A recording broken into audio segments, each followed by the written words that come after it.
عالم نے اپنے خواب میں جناب موسیٰ کو دیکھا. تو پھر پیغمبر خدا ہے، ظاہر سی بات ہے، عزت و تعلیم. اب خواب میں بات چیت شروع ہوئی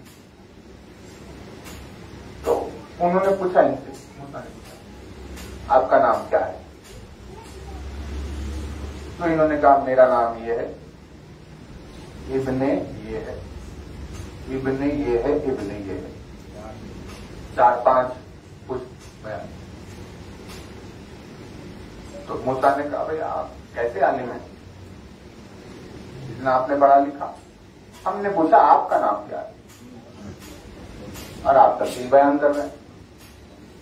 تو جب موسیٰ نے یہ کہا تو یہ مسکرانے لگے. موسیٰ نے پوچھا آپ کیا مسکرا رہے ہیں؟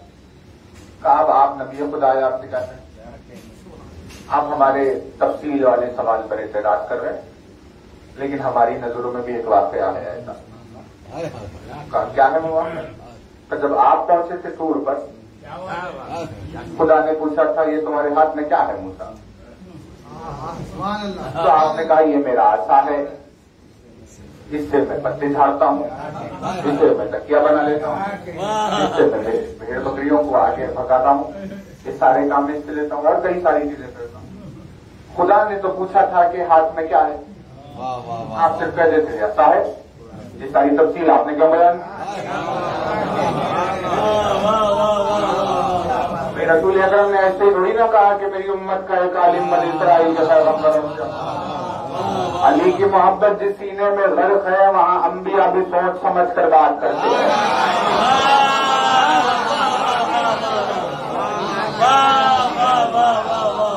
ایسے ہی نہیں ہوتا. بنی اسرائیل کے نبی سے افضل ہو گئے تو جیسے یہ بات کہی موسیٰ خاموش ہو گئے. میں نے کہا بھائی بات تو لیکن اس کے پیچھے ایک وجہ تھی. کہا بتائیے کیا وجہ؟ کہا کیونکہ ہم سے خدا نے بات کی تو ہم نہیں چاہتے تھے کہ بات چیت جلدی ختم ہو جائے، لہذا ہم نے بات کو جاری رکھنے کے خاطر اضافہ کیا.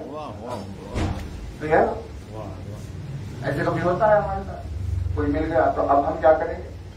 تفصیل سے سنا رہے ہیں کیونکہ ہم نہیں چاہتے کہ بات ختم ہو جائے، وہ چلے جائے، ہم چلے جائیں. لہذا اس نے جو بات کی تو اس اشتیاق میں ہم نے بات کو طول دے دیا. تو انہوں نے کہا بس پھر ہمارے بھی خواب میں نبی خدا ہے، ہم ایسے کیسے چاہیں کہ بات 2 منٹ میں ختم ہو جائے؟ لہذا ہم بھی بات کو طول دے رکھے اسے بڑھا رہے تھے.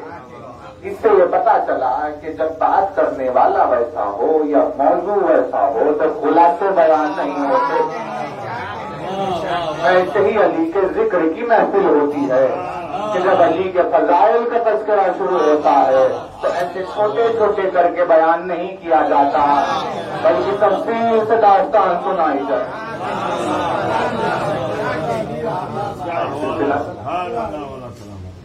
تو ویسے ہی سلمان نے کہا بھائی اب ان کے سامنے تو خلاصے ہو رہے ہیں، اب ہمیں تو چاہیے تفصیل.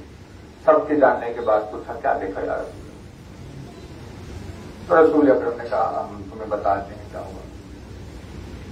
ایک اسم اعظم تمہیں سکھائے دے رہے ہیں سلمان. یہ اسم لے جاؤ اس پتھر کے نیچے بیان کر دو اور پھر آ کر بتانا ہمیں کیا ہوا. سلمان نے کہا ٹھیک ہے یار.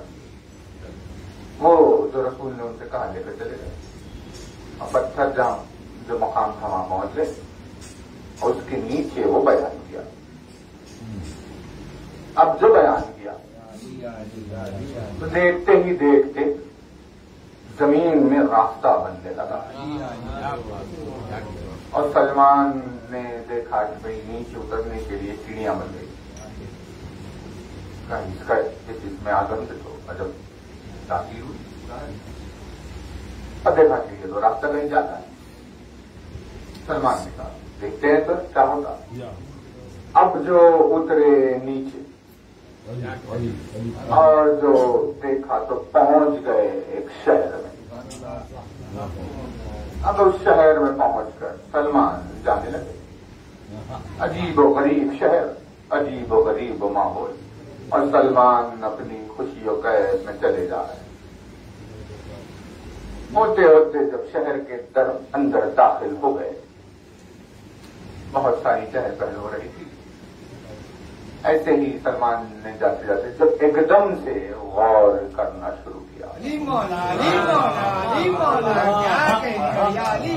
تو سلمان نے دیکھا کہ سارا شہر جو آ رہا ہے وہ علی ہے، جو جا رہا ہے وہ علی ہے، ادھر دیکھتے ہیں تو علی ہے، ادھر دیکھتے ہیں تو علی ہے۔ سلمان پڑ گئے حیرت میں، یہ میں کہاں گیا؟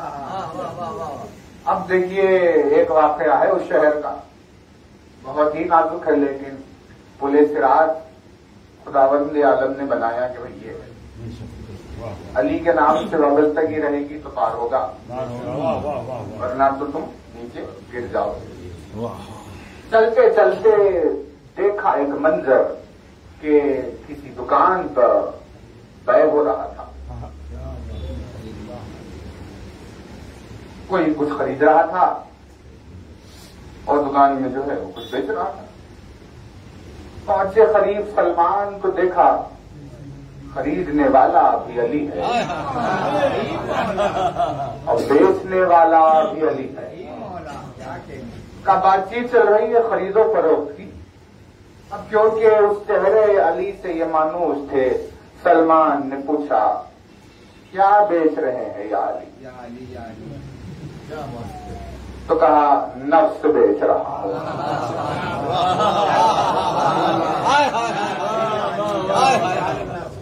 ان سے پوچھا کہ آپ کیا بدلہ دے رہے ہیں؟ اس نے کہا مرضیاں دے رہا ہوں۔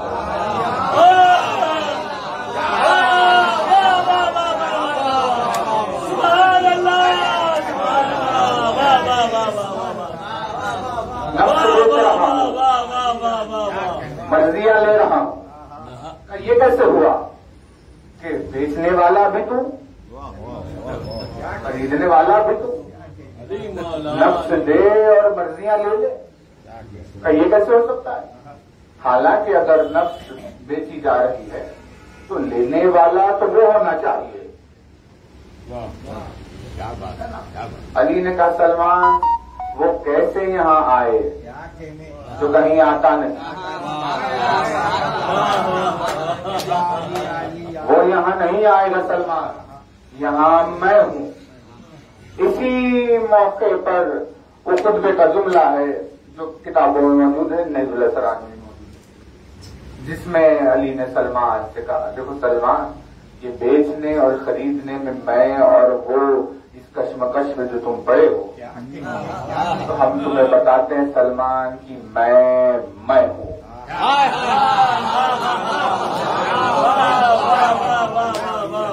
علی نے کہا انا میں ہوں سلمان، اور میں ہی میں ہوں۔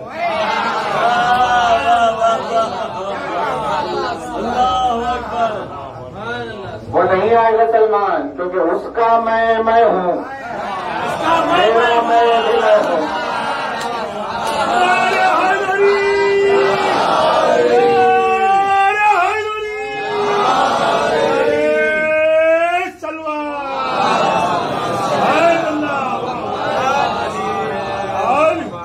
بھئی یہ ہے نا توجہ رہے آپ کی، دیکھیے لفظ انا کی تاثیر ہے، خاصیت۔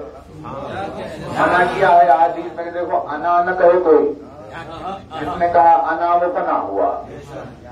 کسی زبان پر انا آنے کی طاقت نہیں، لیکن جب علی نے انا کہا تو کسی نے کوئی اعتراض نہیں کیا۔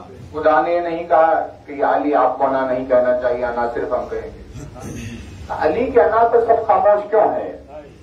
وہ اسی لیے کیونکہ جب کوئی بندہ انا کہتا ہے تو اس کا خود کا نفس ہوتا ہے۔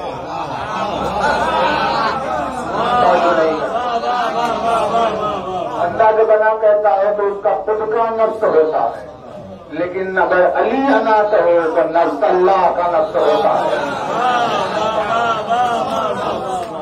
اسی لیے کہا تو اس کا میں ہے وہ میں ہوں، میرا میں ہے سلمان وہ میں ہوں۔ اب واقعات ہوئی، وہ ساری چیزیں کہا بھائی ٹھیک ہے، اب جانے لگے انہوں نے، تو دیکھا کہ بھئی اذان کی آواز آئی، اب جو اذان کی آواز آئی تو سب جانے لگے مسجد کی طرف. سلمان نے کہا کہ ٹھیک ہے ہم بھی چلتے ہیں, اور سلمان بھی اس مسجد میں پہنچ گئے. اب جو صفیں جمنے لگی تو سلمان نے دیکھا ساری صفوں میں علی نماز پڑھ رہا, اور سامنے پڑھنے والا بھی علی نماز پڑھا رہا. مسجد نمازیوں سے بھر گئی. اب سلمان نے کہا بھائی ایسی نماز کسی کو کہاں نصیب ہوتی. لہذا جب سب بن گئی تو مسجد جب بھر گئی تو دیکھیے جب باجماعت نماز ہوتی ہے تو ہر ممکن کوشش یہی ہوتی ہے کہ سب میں کھڑے ہو جائیں, لیکن سلمان جیسا عارف باجماعت نماز میں صفوں کے پیچھے اکیلا کھڑا ہو گیا. ساری صفیں سامنے جمی ہوئی ہے, سلمان پیچھے اکیلا کھڑا ہوا ہے, ایک ہی صف پوری صف میں. نماز شروع, نماز سلمان نے بھی ادا کی, ساری نماز ہوئی, اور پھر جب جانے لگے تو سلمان پلٹ کر اوپر واپس زمین پر آئے. اب جو پتھر رکھا پھر زمین بند ہو گئی. آئے رسول کی خدمت. رسول اکرم نے پوچھا گئے تھے سلمان کہاں گئے, کیا ہوا کچھ بتائیے. معراج رسول کے سوالات پوچھنے کے لیے سلمان پہنچے.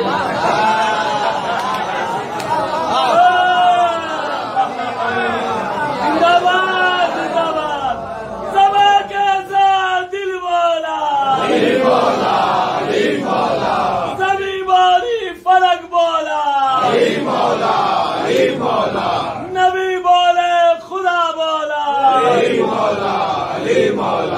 نعرہ حیدری یا علی یا علی یا علی مدد. سلمان پہنچے تھے رسول کے پاس ان کی معراج کے واقعات سننے. رسول نے سلمان کو اس کی معراج پر بھیج دیا. اب پلٹ کے آئے, پوچھنے لگے کہ بتاؤ تمہارے ساتھ واقعات کیا ہوئے. جواب یکساں ہی تھا کہ بھئی جب آپ سے سوال پوچھا گیا تو آپ نے سفر پر کیوں بھیج دیا. یہ سفر دلیل ہے اس بات کی کہ جس معراج کے سفر پر سلمان جا کر آیا اور جس کو سلمان نے وہاں دیکھا بس وہی وہ چہرہ تھا جسے میں نے اپنی معراج سے ہر مقام پر دیکھا.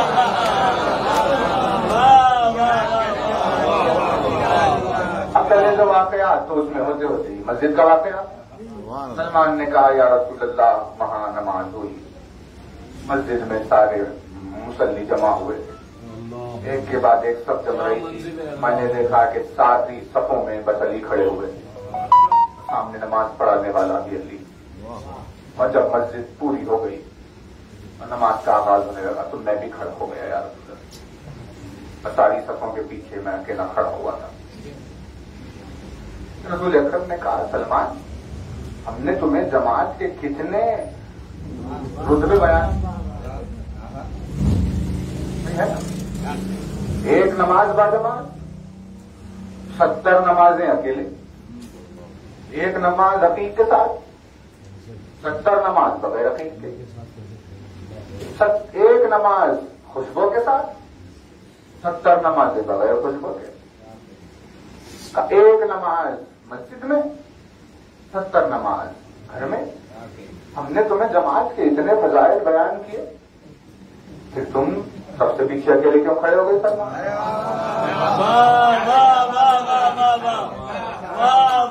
عارف اسی کو تو کہتے ہیں جو سنت اور واجب میں فرق سمجھتا ہے.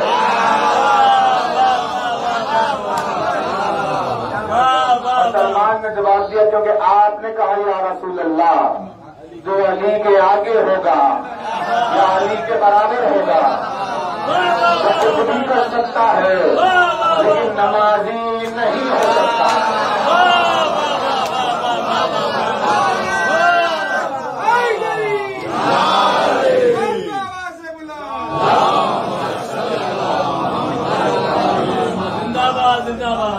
کیونکہ ہمیں نماز کی ادائیگی کرنی تھی لہٰذا میں پیچھے کھڑا ہو گیا. کا کیا کہنے سلمان. پیچھے اکیلے کھڑے بھی ہوئے، ثواب باجماعت نماز کا لے کر آیا. دعا کیا تمام دعا سماعت نے کہا میرے پروردگار میں تجھے تیرے اس اسم کا واسطہ دے رہا ہوں کہ جو اگر زمین پر بیان کر دیا جائے تو وہ اپنے طبقات کو کھول کر رکھ دے گی.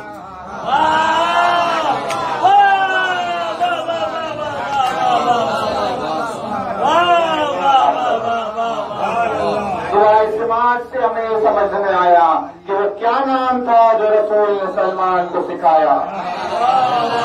اور جب وہ نام انہوں نے زمین پر لیا تو راستے بن کر طبقات کھل گئے.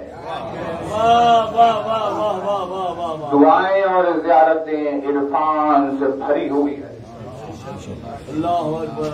اسی لیے انہوں نے اپنے چاہنے والوں سے کہا کہ وہ دعا اور زیارت کو مثل آیت پڑھتے رہا کرو، رک رک کر، ٹھہر ٹھہر کر، غور غور کر کر کر. بس دیکھیے مجلس تمام ہے لیکن اس کا باطن بھی ہے. 5 جملے توجہ رہے. پروردگار تیرا وہ نام جس سے آسمان کے دروازے کھلتے ہیں. پروردگار تیرا وہ نام جس سے زمین کے طبقات کھلتے ہیں. پروردگار تیرا وہ نام کہ جس سے مصیبتیں راحت میں تبدیل ہو جاتی ہیں. پروردگار تیرا وہ نام کہ جس سے مردے کو زندگی حاصل ہوتی ہے. پروردگار تیرا وہ نام کہ جس سے مصیبتوں کو شفا حاصل ہوتی ہے. 5 خاصیتیں نام کی دعا سماعت میں پہلے بیان ہوئی کہ تیرے اس نام کے ذریعے سے آسمانوں کے جو دروازے کھول دیتا ہے، جو زمین کے طبقات کھولتا ہے، جو عسر کو یسر سے بدل دیتا ہے، یعنی مشکلوں کو آسانی سے بدل دیتا، اور جو موت کو حیات سے تبدیل کر دیتا ہے، اور جو ذرات کو شفا سے بدل دیتا ہے. یہ 5 خاصیتیں اور پہلے کی 5 خاصیتیں. ان خاصیتوں سے بھرے ہوئے تیرے نام کا واسطہ تیری بارگاہ میں سوال کرنے آیا. اور جو ہے نا، لیکن جب اس کی کچھ وضاحت ہم دیکھ رہے تھے تو اس کے باطن پر بھی ایک نظر پڑی کہ جس میں ارشاد ہوا کہ آسمانوں کے دروازوں سے مراد صرف ہی آسمانوں کے دروازے نہیں ہیں، بلکہ آسمان کیونکہ بلندی سے جڑا ہوا ہے، لہذا اس کا ایک مطلب یہ نکلے گا کہ میرے پروردگار میں تجھے تیرے اس نام کا واسطہ دے رہا ہوں کہ جو عقل کی پرواز کا سہارا بنتے ہوئے اسے بلندیوں تک پہنچاتا ہے. یعنی عقل کی فراوانی اس کے لیے ہے جس کی زندگی میں علی کا نام ہے. آسمان کا دروازہ کھولنا آسان ہے بنسبت اس کے کہ معرفت کے ابواب کو کھولا جائے. کہاں وہ نام جس نام کے ذریعے سے عقل کو پرواز حاصل ہوتی ہے وہ بلندیوں کی جانب جائے. اور زمین سے مراد قلب لیا گیا، جس سے پتا چلا کہ تیرا وہ نام کہ جس نام کو لینے سے زمین قلب میں طبقات کھل کر ایمان کی گہرائی پیدا ہو جاتی ہے. اور اس سے اسری اور یسرا اور حیات و موت کے معنی بدلے کہ مشکل ہے اس کی دنیا اور مشکل ہے اس کی آخرت کہ جس کی زندگی میں علی کا نام نہیں آتا. کہ ہماری ذاتی مشکلوں کا ذکر نہیں چل رہا بلکہ جہنم کی مشکلوں کو جو جنت کی آسانیوں سے تبدیل کر دے تیرے اس نام کا راستہ بجھ دے رہا. اب موت و حیات کے لیے بیان ہوا کہ مردہ جیسے ایک لاش ہوتی ہے جیسے زندہ چلتا پھرتا رہتا ہے، ویسے ہی نسبت دی گئی کہ وہ نام کے ذریعے سے پروردگار تیری بارگاہ میں سوال کر رہا ہوں جس نام کے ذریعے سے مردہ ضمیر زندہ ہو جاتے ہیں. کیونکہ انسان کا زندہ ہونا آسان ہے بنسبت اس کے کہ کسی کے ضمیر میں زندگی پیدا ہو.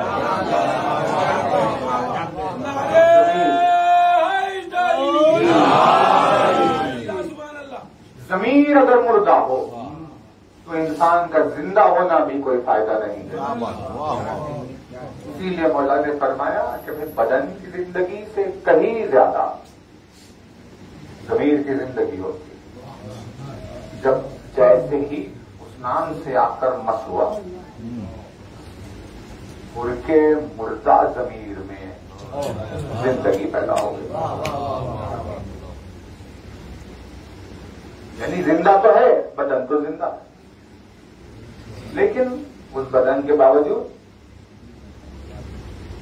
ان کی کوئی قیمت نہیں تھی کیونکہ ضمیر مردہ ہے. نام حسین سے مس ہوا. یعنی دیکھیے توجہ ہے، یہ ضمیر مردہ جیسے لوگوں کے لیے ہوتا ویسا نہیں. بعض کردار اور بعض ضمیر فرد ہے وہ جو بھی شہداء کربلا میں شامل ہوئے، وہ اپنی زندگیوں میں ہمیشہ باضمیر. لیکن امامت کے روح سے جو خلاف امامت ہو اسے اس نام نے نور ہدایت دے کر زندہ کر دیا. اور جو زندگی پائی پھر حر نے اپنے ضمیر کی، تو جو گمنام وجود تھا، جو گمنام تھا، آج زیارت وارثہ کا حصہ بنا ہوا. ایسی زندگی حسین. اصحاب و انصار حسین کا ذکر ہے جنہوں نے اپنی زندگی حسین پر قربان کی.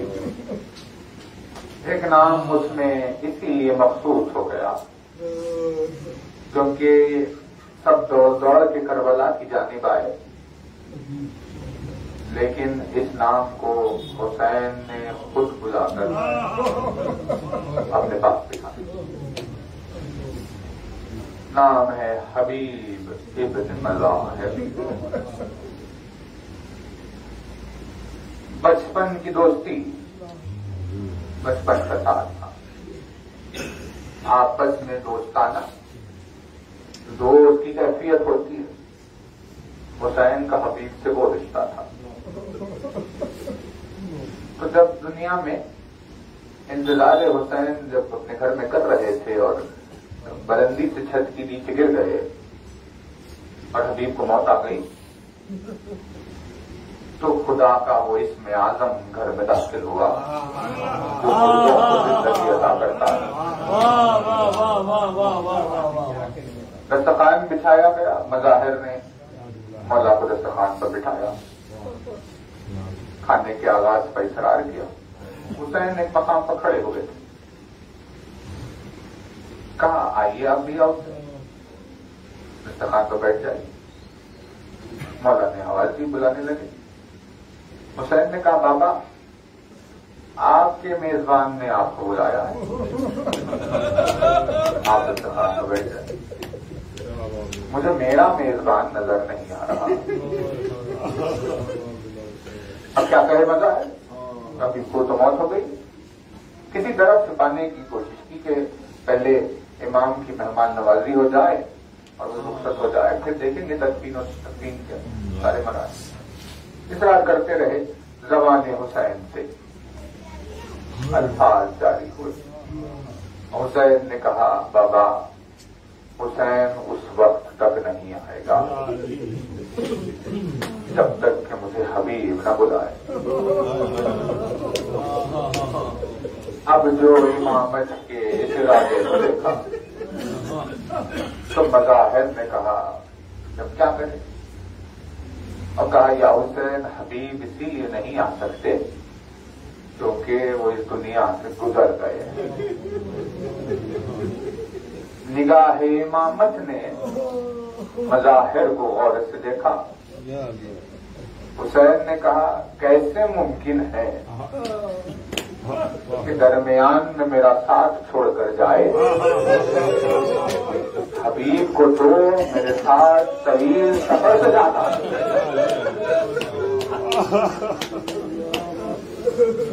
اور کمرے میں اس گوشے میں آئے اور حبیب کو آواز دی کہ اے ناصر مظلوم کربلا. تجھے حسین آواز دے رہا ہے، اٹھ کر کھڑا ہو جا۔ حبیب اٹھے اور حسین نے سینے سے لگایا، کہا حبیب تو ایسے نہیں جا سکتا، ہمارا سفر بہت طویل ہے، مجھے میرے ساتھ رہنا ہے، روز محشر تک ہمارا ایک مقام ہونے والا۔ سینے سے لگایا۔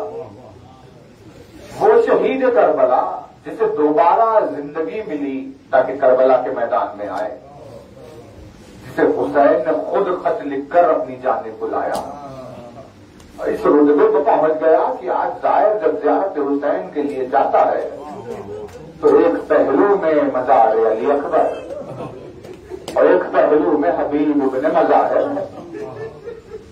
کیا رتبہ تمہیں حاصل ہو گیا ہے حبیب؟ یہ بتاؤ کیا کوئی ایسی خواہش رہ گئی تمہاری زندگی میں کہ جس کے لیے تم دوبارہ زندہ ہونا چاہتے ہو؟ حبیب نے کہا ایک بات ہے ایسی جس کی خواہش کے لیے میرا دل تڑپ رہا۔ بتاؤ حبیب کیا بات ہے؟ ایک بار اور زندگی اگر مجھے مل جائے تو میں جا کر حسین کی مجلس میں بیٹھ جاؤں۔ کیا اتنے بڑے مقام کے بعد آزادار حسین بننے کی خواہش کا آزادار کا ہے وہ رتبہ، وہ مقام کے جس کے پہلو میں آ کر عرش عطا پر سیدۃ النساء العالمین بیٹھ جاتی ہے۔ آزاداروں کے درمیان میں مادر حسین، اللہ کے انصار حسین کو ملے۔ ان انصار کی وصیت کا ایک جملہ ہے، اس کو مجلس تمام کریں گے، بہت توجہ ہے، اتنا زیادہ فطرت سے جڑا ہوا اور غربت حسین کے تقاضے کا یہ جملہ ہے۔ جو شہید اپنے وقت آخر پر دنیا سے گزر رہا تھا، جب اپنی آخری سانس لے رہا تھا تو اپنے ساتھ والے انصار سے وصیت کر رہا تھا، اور ہر شہید وصیت میں ایک بات کہہ رہا تھا، اسی کا بحاظ الغریب، میں اس غریب کے تعلق سے تجھے وصیت کر رہا ہوں۔ حبیب حسین کے لیے وصیت کر رہے ہیں، سعید حسین کے لیے وصیت کر رہا ہے، زہیر حسین کے لیے وصیت کر رہا ہے، حسین کے لیے وصیت کر رہا ہے، کیسر حسین کے لیے وصیت کر رہا ہے۔ آخر اس کی علت کیا ہے؟ علت یہ ہے کہ فطرت کے تقاضے میں نیک انسان کی یہ بات آتی ہے کہ اگر اس پر کوئی مصیبت پڑ جائے تو وہ پوری کوشش کرتا ہے کہ یہ مصیبت کسی اور پر نہ پڑے۔ اس وجہ سے جس شہید نے کربلا کے میدان میں جو تکلیف اٹھائی اسے یہ خیال آ رہا تھا کہ ہائے میرے بعد میرا مولا یہ تکلیف سے نہ گزرے، اسی لیے ہر شہید بار بار یہ وصیت کر رہا تھا کہ میں تجھے حسین کی غربت کے لیے وصیت کر رہا ہوں۔ کسی کا سینہ تیروں سے چھلنی ہو گیا، اس نے وہ درد محسوس کیا اور کہا کہ اس درد سے حسین محفوظ رہے، میں تجھے وصیت کر کے جا رہا ہوں۔ کسی کے پہلو پہ تلوار لگی، اسے بہت درد ہوا،